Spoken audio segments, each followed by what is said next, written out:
Welcome back. It's safe to say both Hillary Clinton and Donald Trump will be reviewing the tape from last night's debate.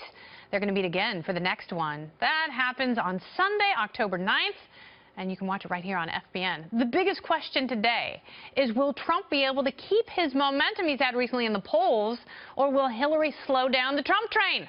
I've got Katie Pavlich tonight. She's a news editor for townhall.com and a Fox News contributor. We're also joined by Richard Fowler, host of the appropriately named Richard Fowler Show. Welcome to you both. Hello. Hello, hello, hello. Hello. Kennedy, how are you? Richard, it's so nice to see you again. I'm going to get to you in just a second, Richard, but first I'm going to start with Katie.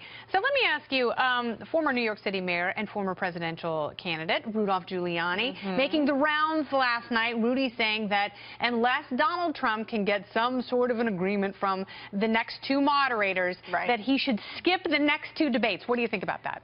I think that's ridiculous. We've known that Republican candidates going into debates for decades now are going to have a bias against them, and it's up to the candidate to prepare for that. Yeah. And being unprepared is not an excuse. And I think that Chris Wallace, Fox News Sunday, will do a good job in the third debate moderating.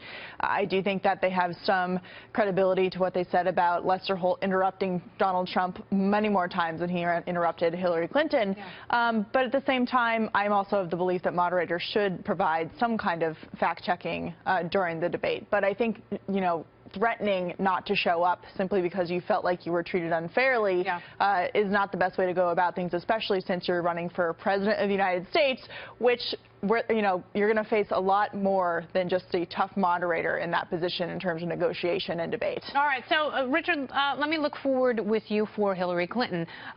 She's going to take last night as a victory, and it would be very easy for her to just skate into the next debate and simply do the same thing over again. Is that what she should do, or does she have an opportunity to to shore things up and change her game?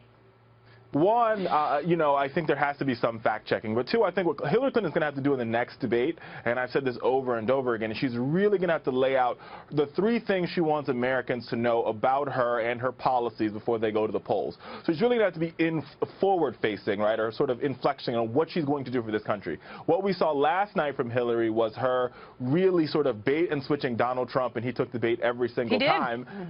And now she's really going to have to lay out what her policy prescriptions are to, keep America moving forward. So that's what the next debate is going to be about. You're going to see next week when Tim Kaine hits the floor against Mike Pence, he's going to start laying out what their policy prescriptions are, and Hillary Clinton will pick that up and take it to the next level at the next debate. And I think for Donald, some advice for the Donald, I mean, listen, he's no Eminem, so he's really, if he's going to try to freestyle it, he's got to be good at freestealing. Yeah, no, you're absolutely right. You're absolutely right about that, but I will say this about Hillary Clinton. She's not a great debater. That's the thing, like, she is such a beatable debater. I think she's a better debater than she is a public speaker. Yeah. So when you compare her speeches that she gives at her rallies, I think she's much better as a debater. But the next debate is going to be, I think, a tougher position for both of them because it's a town hall style. The questions will be coming from the audience, not from a moderator that the Trump campaign or even the Hillary campaign can attack afterwards for being biased. Who does that benefit, do you think? After seeing last night, who can do better in that setting?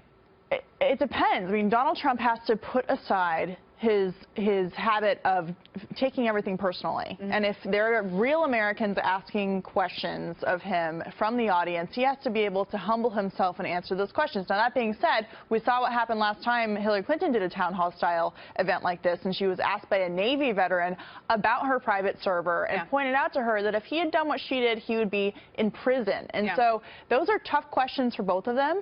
And I think when it comes to being more relatable, Trump has the upper hand on that. All right. Well, we'll see if he can use his warmth to his advantage, if he's actually going to prepare and have some answers. Thank you both for being here tonight. I appreciate it. Good to be here, Kennedy. Good to see you, Richard. Thank you.